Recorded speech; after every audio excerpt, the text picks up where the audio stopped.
Es un honor para nosotros presentar a Eduardo Chimiento, que nos va a hablar de inversa de Moore-Penrose y descomposición polar de perturbaciones por ideales de operadores. Bueno, Investigador de la casa. Gracias. muchas gracias, Alejandro.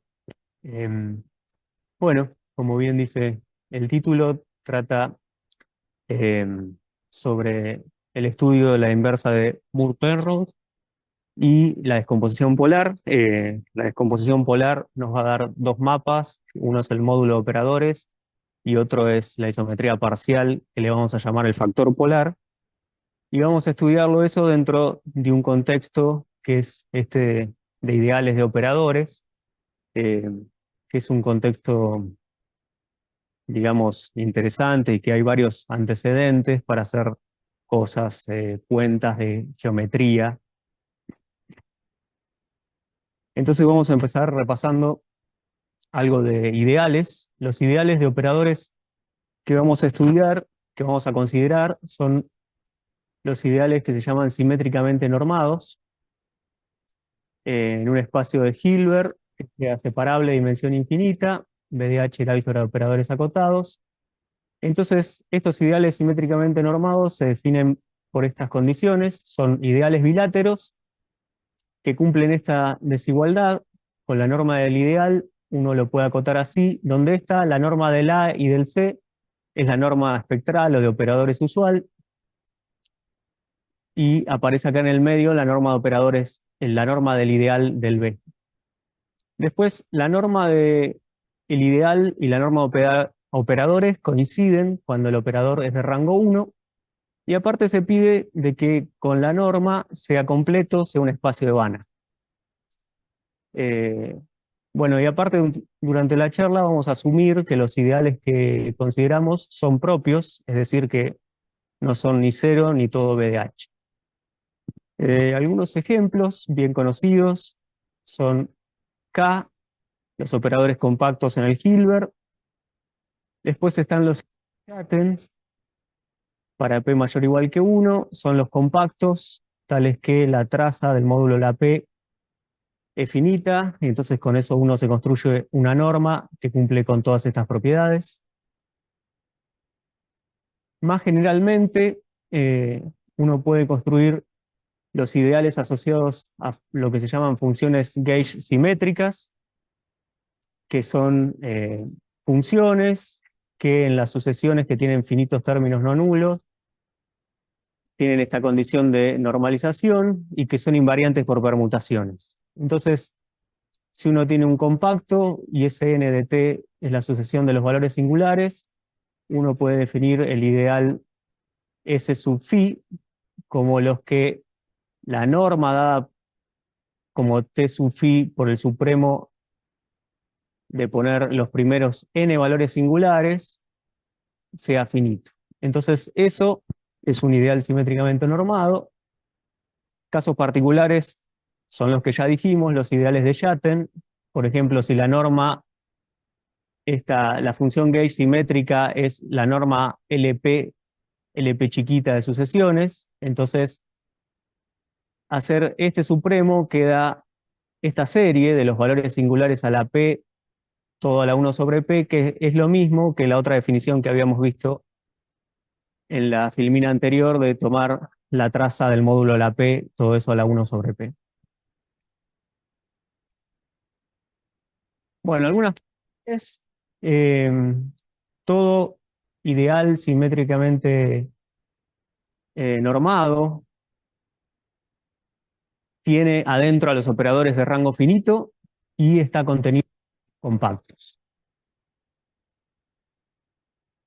Ese es un resultado muy viejo de Calkin, del año 20 más o menos.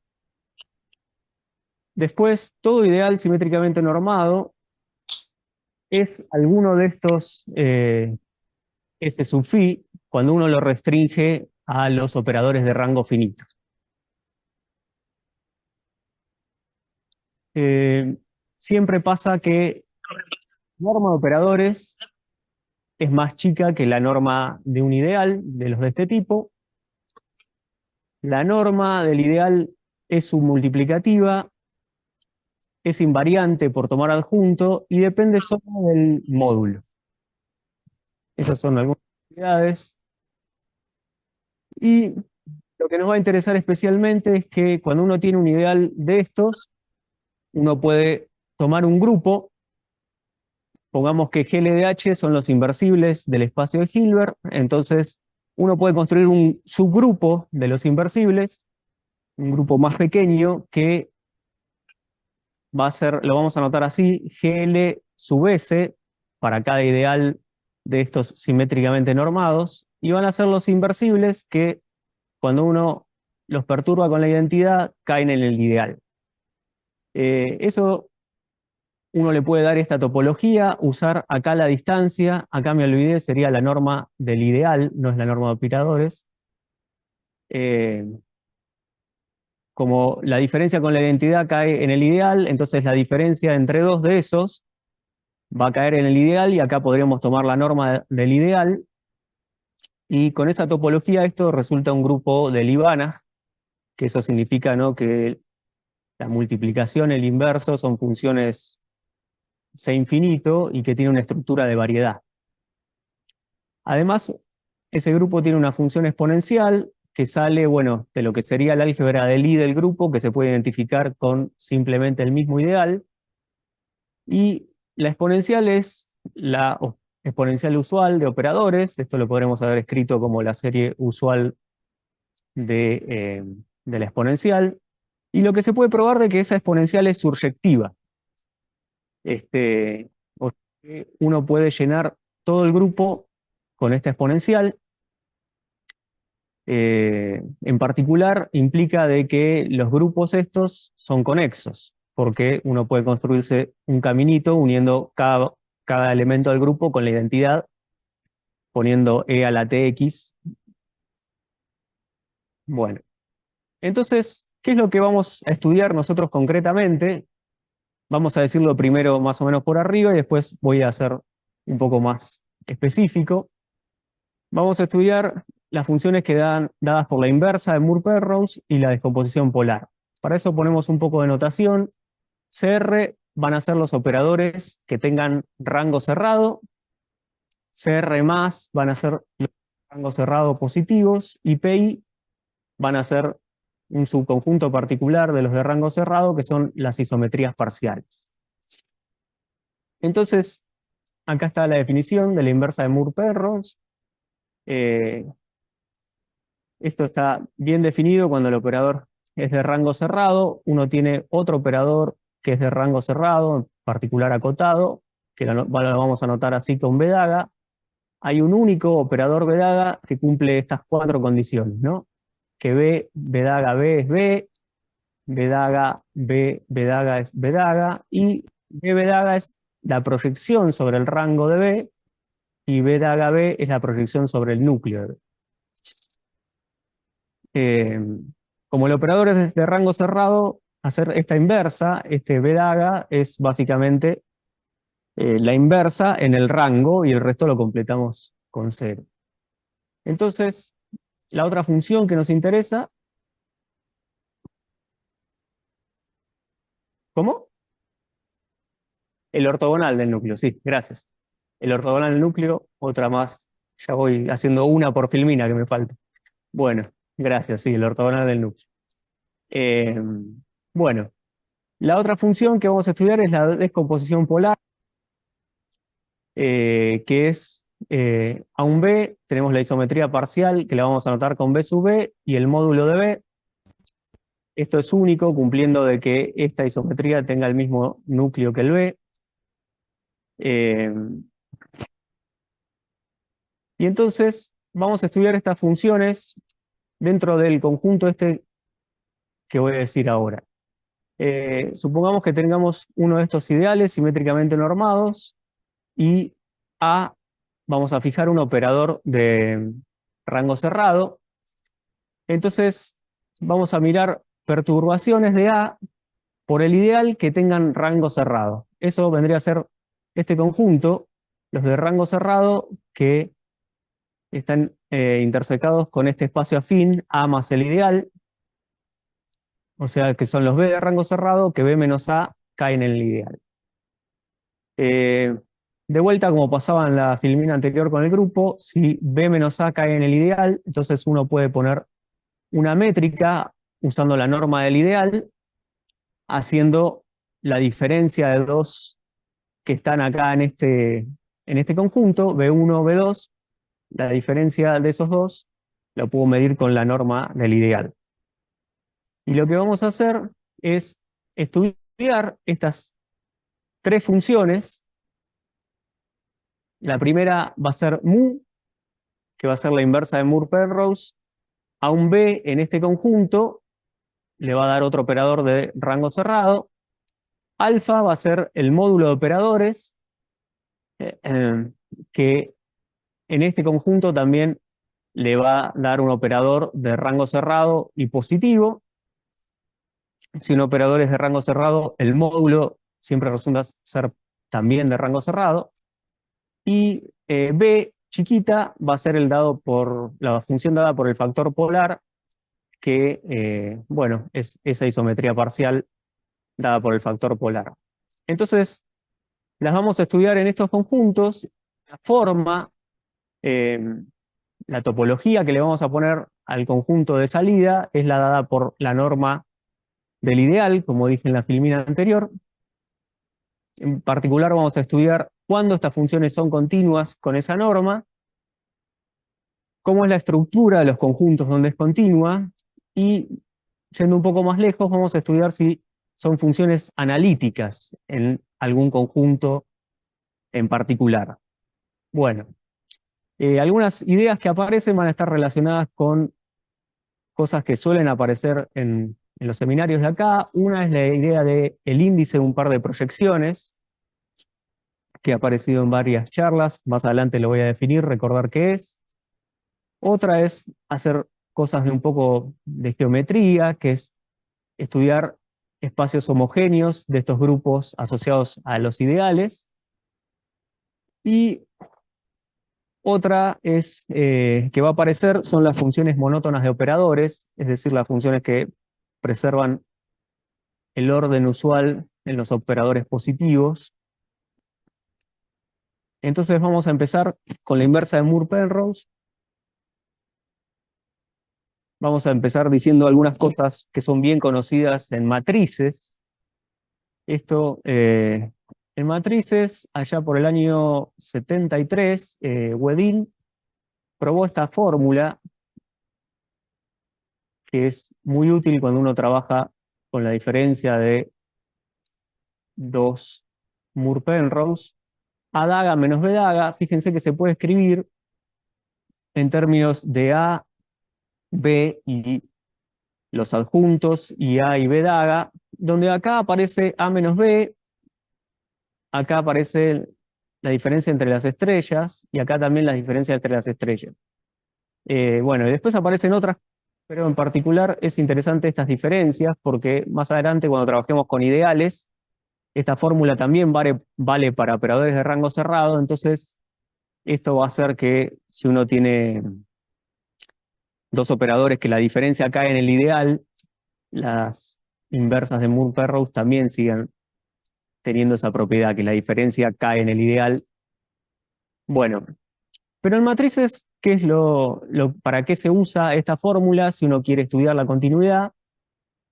Uno puede usarla para acotar, más o menos rápido, la diferencia de A daga menos B daga en términos de la diferencia de A menos B, con, digamos, no sé, la norma espectral en matrices. O podrían ser otras normas, siempre y cuando sean submultiplicativas. Bueno, entonces eso podría servir para probar la continuidad de la inversa de Moore-Penrose, ¿no? Si uno controlara esta cantidad que está todo acá entre paréntesis. Eso en general no pasa que esté controlado, como uno puede ver en este ejemplito muy fácil de matrices 2×2. Si uno tiene las Bn de esta forma, 1, 1 sobre n, las Bn daga van a ser así, y entonces este Bn daga, que podría aparecer acá acá arriba, si uno tomara una sucesión de BN que tendiera al A, no va a estar controlada y uno no podría probar, como justamente pasa, que en general no es una función continua tomar el DAGA, ¿no? Porque estas BN convergen al B, pero BN DAGA no va a tender a nada, se va a hacer de norma muy grande. Bueno, pero ¿cuándo se puede controlar entonces esta cantidad, los B DAGA, y usar esta desigualdad de arriba? Se puede ver que hay un lema que prueba el mismo Wedin, que es que cuando tienen el mismo rango y las matrices están cerca, en distancia menor que a daga a la menos 1, uno puede entonces controlar el B, la norma del B daga. Si A menos B estuvieran muy cerquita, entonces el B daga quedaría acotado usando esta estimación. Bueno, y usando así este lema, él prueba de que si uno tiene una sucesión que tiende a B, entonces Bn daga tiende a B daga, si solo si los rangos en algún momento son iguales, cuando n es grande. Entonces la condición, acá para que sea continua, pasa por una condición de igualdad de rangos, y el conjunto va a estar dado entonces cuando los rank coinciden, ahí la pseudo inversa o la inversa de Moe-Penrose va a ser continua. Después también se estudió por Golub y Pereira cuándo es diferenciable.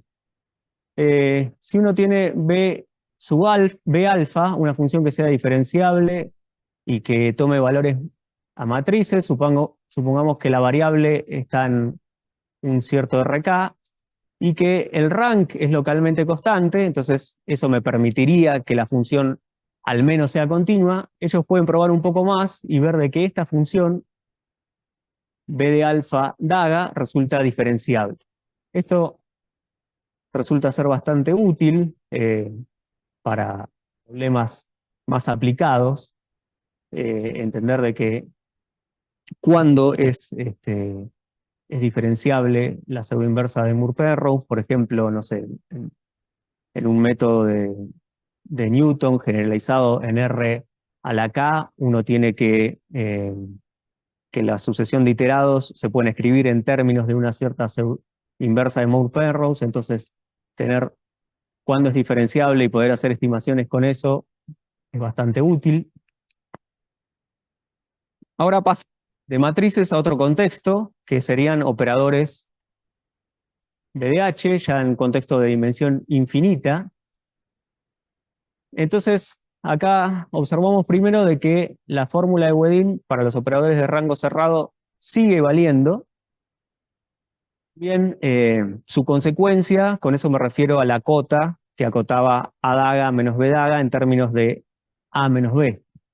Pero ahora ya no tenemos más el rank para controlar, digamos, cuánto está creciendo la norma de B daga.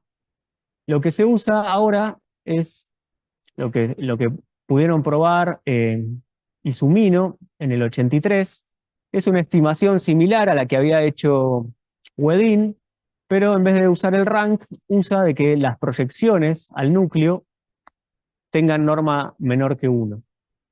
Eso en particular en matrices diría que tienen el mismo rank, pero bueno, en dimensión infinita no tenemos el rank, entonces la herramienta que surge es poner una condición sobre las proyecciones al núcleo, también podría ser sobre las proyecciones al rango. Así se obtiene esta cota, y esto es lo que hace que uno pueda controlar la norma de B daga, y entonces se puede probar este resultado, una sucesión que tienda a un cierto B. Entonces son equivalentes estas 4, que las Bn, las inversas de Moore-Penrose de Bn tiendan a la de B, que converjan estas proyecciones al núcleo, que converjan las proyecciones al rango, o que la sucesión de los Bn daga estén acotados.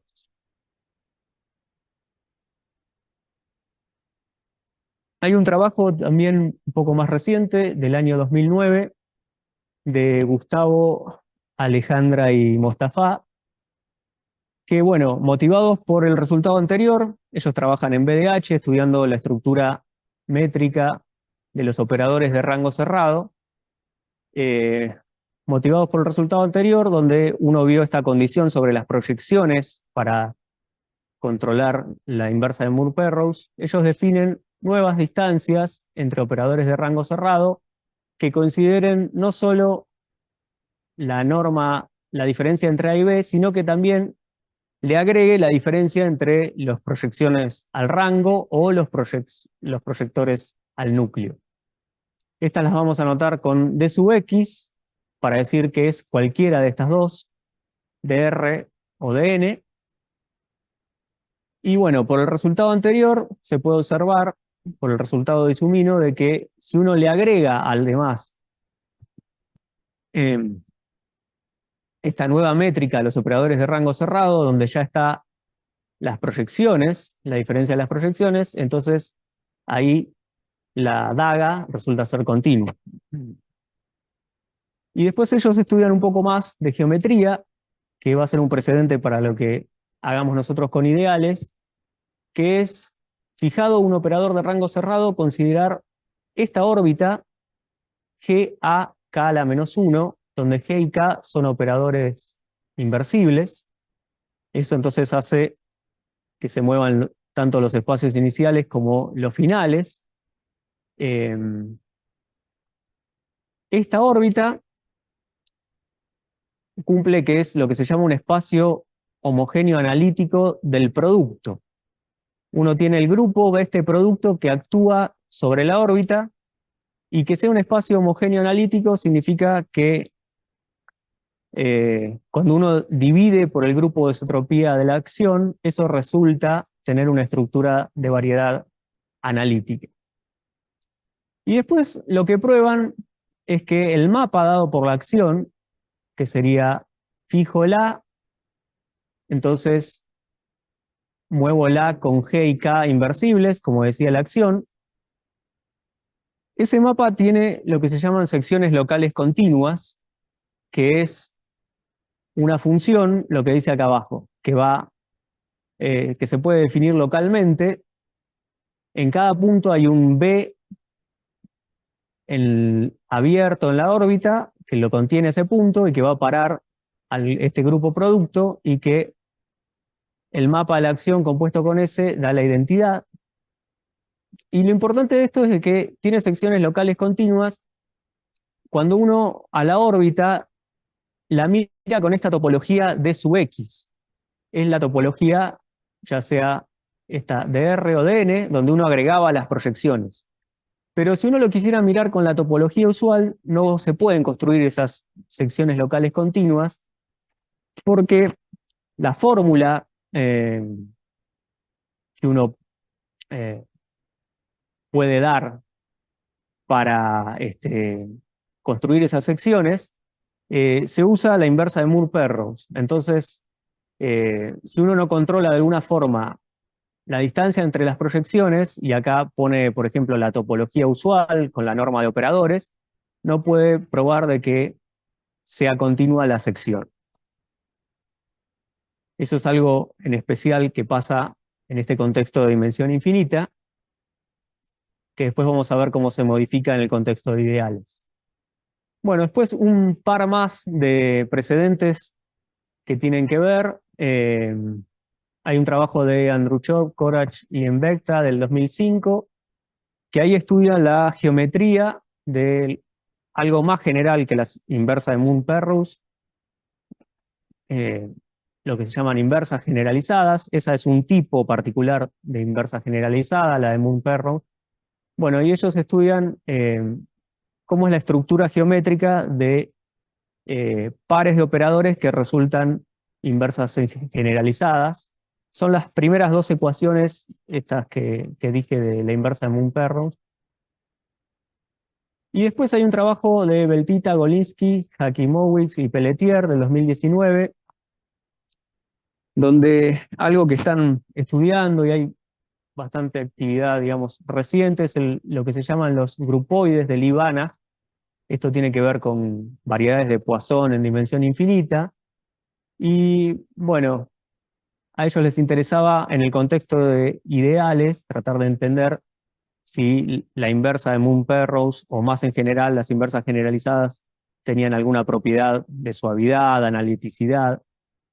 Y una motivación es que si uno en vez de mirar grupoides, mira algo más concreto que son grupos de Libana, por ejemplo, este grupo de Libana en un álgebra de Banach unital, AX son los inversibles. Entonces, que sea grupo de Libana significa que estas funciones eh, sean analíticas. Eso hay un. Bueno, está un poco confuso escrito acá. Lo que quería decir es que hay un resultado que dice que si uno tiene un grupo de Libana donde estas funciones son C infinito, entonces uno después puede probar que esas funciones son analíticas. Entonces ahí aparece de que la inversa en un grupo de Libana resulta ser una función analítica, y eso motiva la pregunta si la pseudoinversa, o en particular la inversa de Moon-Penrose, sería alguna función analítica en algún contexto.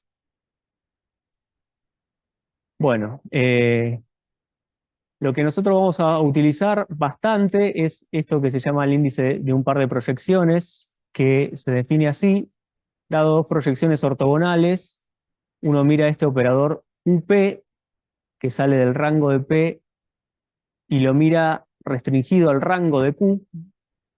Cuando ese resulta ser un operador de Fredholm, decimos que el operador de Fredholm es que la dimensión, ¿no?, del núcleo y la dimensión del ortogonal al rango son finitas y que el operador es de rango cerrado. Si cumple esas tres cosas, es de Fredholm el operador, y en ese caso decimos que el par este es un par de Fredholm. Y anotamos así, con P dos puntitos Q, al índice que tiene ese operador de Fredholm, que el índice en general de un operador de Fredholm es mirar la dimensión del núcleo menos la dimensión del ortogonal del rango. Y en este caso, el núcleo se puede ver que es esta cantidad, la dimensión del núcleo es esta cantidad, la dimensión del núcleo intersección el rango, el núcleo de Q intersección el rango de P, y el ortogonal al rango es el rango de Q intersección el núcleo de P. Bueno, esa noción fue definida por primera vez en el 73 por Brown, Douglas y Fillmore, y después fue usado en reiterados trabajos. Algunos referencias usuales son el trabajo de Abron, Seiler y Simon, el de Amrey y Sina. Bueno, una cosa que nos va a servir es que cuando uno tiene un par de proyecciones que la diferencia es compacta, o que cae en un ideal, en particular, eso va, como los ideales estaban adentro de los compactos, eso significaría que la diferencia es compacta. Entonces, en ese caso se puede probar que este operador es Fredholm simplemente multiplicando, y entonces tenemos un par PQ de Fredholm. Y otra fórmula que es muy útil es, bueno, cuando uno tiene tres proyecciones, P, Q y R, y pongamos que dos de ellas son Fredholm, P y Q y QR, entonces uno le gustaría ver qué pasa con la de los extremos, P y R. Y bueno, si la diferencia entre dos, que pueden ser P y Q o Q y R, alguna de esas dos es compacta, entonces el par entre los extremos, el de P y R, es de Fredholm y vale esta fórmula del índice. El índice entre P y R se puede calcular así, como el índice entre P y Q más el de Q y R. Bueno, entonces ahora ya vamos al contexto más que de nuestro trabajo, donde tomamos un ideal simétricamente normado. Empezamos observando que si tenemos dos operadores de rango cerrado, entonces eso que hoy comentaba cuando vimos la fórmula de Wedin, que de matrices también se puede probar para operadores de rango cerrado, como la fórmula esa depende de la diferencia de los operadores o la diferencia de las estrellas. Entonces la diferencia de las dagas también cae en el ideal. Y bueno, si las diferencias de las dagas caen en el ideal, como A por A daga o A daga por A dan proyectores al ortogonal del núcleo o al rango, uno puede jugar multiplicando, sumando y restando y ver de que las diferencias de estos proyectores caen en el ideal.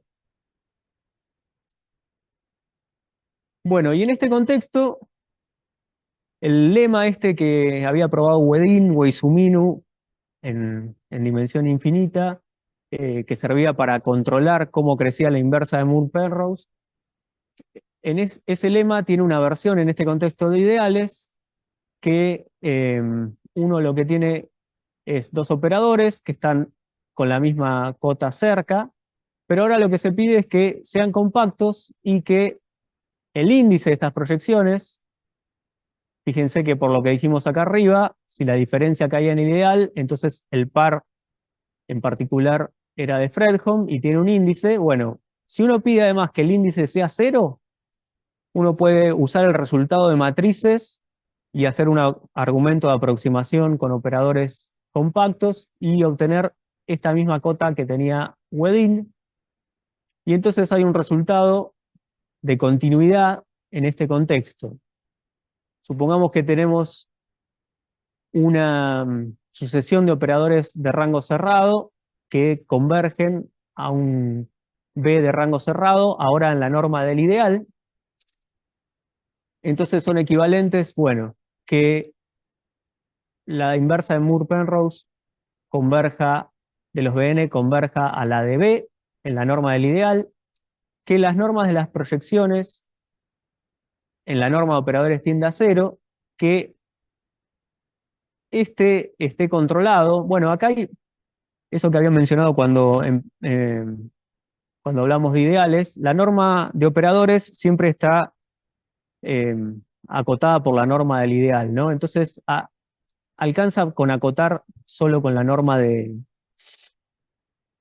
operadores. Y después, la nueva condición, digamos, es que el índice entre los proyectores al núcleo, o también podría haber sido entre los proyectores al rango, sea 0 a partir de cierto momento. Entonces, la continuidad en este contexto con la norma del ideal, en resumen, se puede decir con esta nueva condición que está ligada al índice de un par de proyectores, ¿no? A que ese índice sea 0. Bueno, entonces usando eso, uno puede intentar dar una versión de lo que pasaba antes en matrices, que el rank servía para decir los conjuntos de continuidad de la inversa de Moore-Penrose. Uno tenía que buscar, para que sea continua, en las matrices que tengan el mismo rank. Bueno, ahora lo que vamos a hacer es, en vez de el rank, usar la noción esta de índice, que uno lo podría pensar como una noción, digamos, que generaliza al rank, pero relativo a un operador A, porque uno, para tomar el índice, siempre es el índice entre dos proyectores. Entonces, el que en toda esta historia está fijo es un operador A. Y entonces vamos a tomar ese de referencia y le vamos a mirar el índice de los operadores B con los que uno va a hacer tender algún punto con respecto al A que está fijo. Entonces el conjunto este donde tiene sentido mirar la norma del ideal, que serían los de rango cerrado intersectados con A más el ideal, uno lo puede descomponer en esta unión disjunta de C sub K de A, que C sub K de A van a ser, bueno, los operadores de rango cerrado que tengan diferencia con A que cae en el ideal y que el índice con los proyectores al núcleo de B con respecto al núcleo de A de el número K. También se puede hacer con los proyectores al rango, pero el C sub K habría que ponerle acá el menos K. Y bueno, ¿y esta unión se hace sobre qué conjunto? Bueno, es el conjunto que se puede poner en términos de dimensiones que tienen que ver con el operador A que está fijo. Los enteros varían, bueno, mirando la dimensión del núcleo de A, la dimensión del ortogonal al rango y la dimensión del rango. El K está entre esos números, el mínimo entre estos y la dimensión del rango. Se puede probar que siempre que K esté entre estos números, el C sub K es distinto de vacío. Y bueno, y como estamos en un espacio de dimensión infinita, esta cota para el K por abajo y por arriba, siempre pasa de que o lo que está de este lado o lo de este lado resulta infinito. Entonces el JA resulta ser un conjunto de infinitos enteros. Puede ser que de todo, ¿no? También, si de los dos lados uno tiene infinito. Acá cuando da infinito, uno piensa, bueno, que son todos los K hacia arriba, y acá, si da infinito este mínimo, todos los K, ¿no?, hacia abajo. Entonces, bueno, imaginemos que uno tiene este espacio donde tiene sentido mirar la continuidad de la inversa de Moore-Penrose, dividido en estos C sub K, y esos C sub K además tienen estas propiedades. Esta órbita, que había sido ya considerada en el trabajo de Gustavo, Alejandra y Mostafa, cuando uno lo mira ahora con este grupo más chico, que es el asociado al ideal, esa acción resulta transitiva. Eso significa que llena todos estos conjuntos C sub K, ¿no? Cada C sub K se puede describir entonces como G por B K a la menos 1. Cuando uno agarra un B en C sub K, le hace la acción y con eso obtiene todo el C sub K. Estos C sub K van a ser conexos. Bueno, eso es una consecuencia del primero, porque si todo elemento en este C sub K se escribe como alguien en esta órbita, y habíamos dicho que este grupo era conexo, es más, conexo por arcos, porque la exponencial era surjectiva, entonces la órbita va a resultar conexa como consecuencia de eso. Después uno puede ver que la distancia entre cualquiera de esos dos es cero, están muy cerca, digamos, y que cualquiera de esos es denso en todo el espacio. Entonces, acá se ve que cumple la función, como decía, en matrices del rank. Sobre cada uno de esos C sub K se puede ver que la inversa de Moore-Penrose es continua, más todavía es lo que se llama localmente Lipschitz. Y algo que pasa es que uno no puede irse más allá de cada C sub K si uno quisiera probar la continuidad, lo mismo que pasa con matrices. Si uno ya toma matrices que tengan un rank distinto, ya ahí deja de ser continuo. Bueno, acá pasa exactamente lo mismo. Para un conjunto más grande, no hay conjuntos más grandes donde la inversa de Moore-Penrose sea continua, más grande que C sub K y que contengan C sub K. Bueno, y acá esto C sub K se puede probar un poco más de lo que pasaba en BDH, en dimensión infinita, porque en el trabajo este de Gustavo, Alejandra y Mostafa pasaba que BDH de alguna forma uno podría pensar como que es demasiado grande y uno no podía controlar la norma de las proyecciones, por eso tenía que poner esta distancia sub X que las controlaba de alguna forma. Y podía construir las secciones locales con esa distancia. Bueno, esto en este ambiente un poco más chico, donde uno actúa con estos grupos GL asociados al ideal, bueno, pasa igual que antes, que resultan ser espacios homogéneos, pero la novedad es que ahora estos C sub K resultan ser una subvariedad, y para eso, acá dentro del punto 2, para que sea una subvariedad, uno lo que tiene que hacer es construir esa sección local que acá alcanza con la condición del índice para probar la continuidad de la sección local continua. Y lo que se puede ver, además, es que cuando uno se restringe a los C sub K de A, la función es más que continua. Eso iría a parar a un cierto C sub k del adaga, y la función sobre estas, bueno, ahora acabamos de decir que estas C sub k y C sub k de adaga van a ser variedades, entonces tienen una estructura diferenciable, entonces uno se puede preguntar por la suavidad del mapa de la Moore-Penrose, o más aún si es analítica. Bueno, y dentro de este contexto se puede probar de que esa función resulta ser analítica.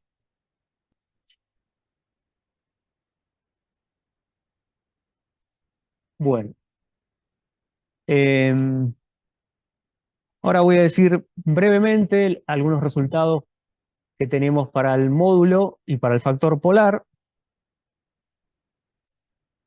Lo que se puede hacer con, digamos, los operadores de rango cerrado positivos, es una descomposición similar a lo que hicimos con los operadores de rango cerrado. Fijamos uno, llamémosle C, también fijamos un ideal.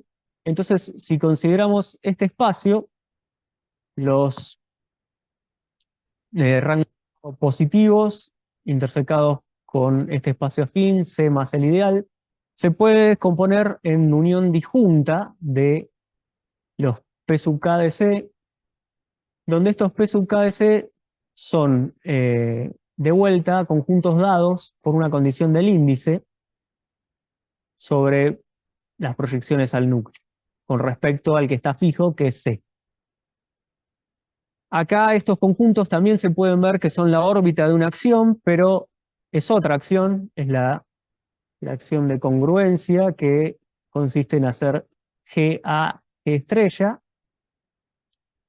y se puede probar que tienen una estructura de espacio homogéneo y de subvariedad.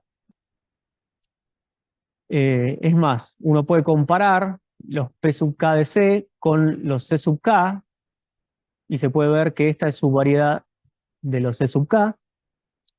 Y acá, de vuelta, como pasaba con los C sub k, en el hecho de decir que subvariedad está escondido de que uno puede construirse secciones locales continuas para el mapa dado por esta acción, y eso ya había sido estudiado antes. Este tipo de órbitas había sido estudiado antes en un contexto de C estrella álgebras, pero para construir las secciones locales continuas, de vuelta, había que tener algún control sobre la inversa de Moore-Penrose, y eso se hacía en este contexto suponiendo, se podía hacer nada más cuando el operador al que uno le está tomando la órbita A tiene,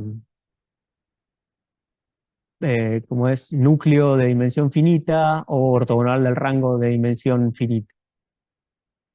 Bueno, entonces este contexto en dimensión infinita dado por el índice, entonces permite probar que esto es subvariedad sin suponer nada específico más del C, ¿no? Obviamente es un contexto mucho más controlado, más chico, pero de vuelta el índice ayuda para entender la estructura de estos conjuntos. Lo que se puede hacer con las isometrías parciales es algo parecido. Para estudiar entonces ahora el factor polar, es descomponer el conjunto de isometrías parciales y este espacio afín con un cierto B isometría parcial fijo en unión de órbitas B sub k, donde cada órbita consiste en isometrías parciales, que la diferencia con el que está fijo cae en el ideal, y la proyección al núcleo da cierto k, y la acción que llena estas B sub k es, bueno, restringir la acción que teníamos de los rangos cerrados a los unitarios. Este U sub phi sería intersecar el grupo GL perdón, los U sub S serían los unitarios, que cuando uno les resta la identidad caen en el ideal S. Bueno, eso también es un grupo de Lie, y se pueden tomar estas órbitas y ver que estas órbitas entonces llenan estos conjuntos definidos por el índice. Y Bueno, el resultado que combinaría las cosas anteriores, donde se estudia el módulo y el factor polar, es este. Pongamos que tenemos fijo el A, le tomamos la descomposición polar y tomamos un K que esté en este conjunto JA y un ideal S fijo. Entonces se puede ver de que esta función alfa, el módulo, está bien definida, es decir, que manda los de índice K acá en los de índice K del módulo de A. Y resulta ser analítica y resulta ser eh, lo que se llama un fibrado. Eso significa que localmente, en el conjunto acá de llegada, se puede describir como un producto. Este, y bueno, en particular eso significa de que esta función es surjectiva.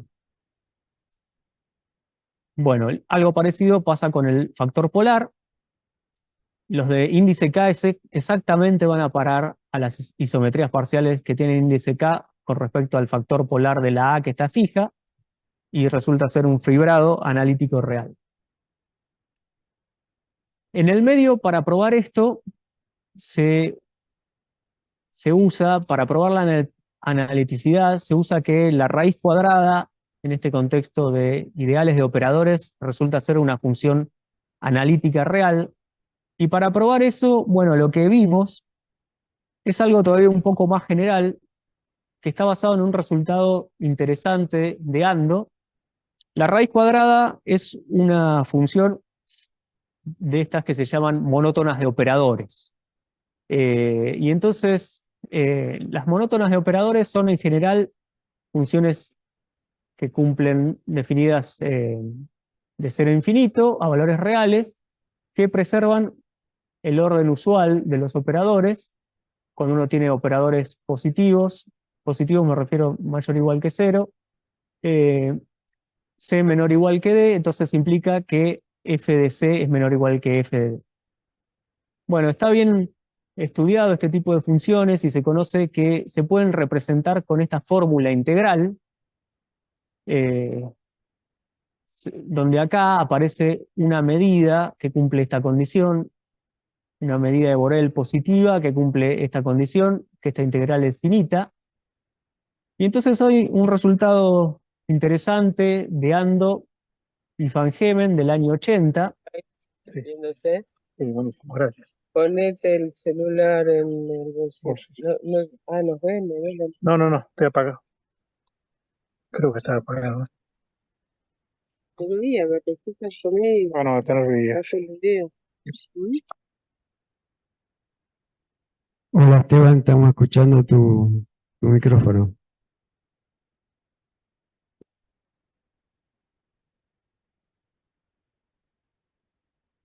¿Cómo? El lambda está acá, sí. ¿Cómo? Sí. En el otro es sobre T nomás, sí. Sí, sí. El lambda es el lambda que aparece acá, dice lambda.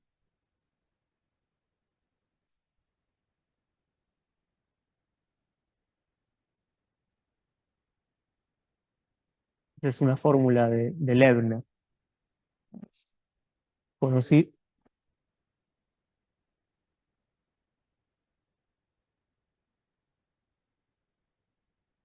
Eh,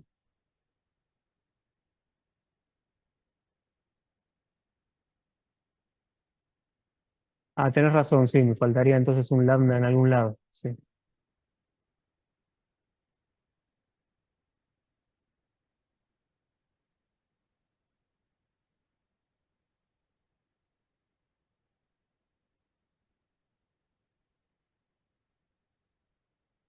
Claro, lo que pasa es que te iría a infinito como algo como 1 sobre t, y entonces no convergería, debe ser eso, que se necesita que esté para que sea integrable, porque esto iría como 1 sobre t.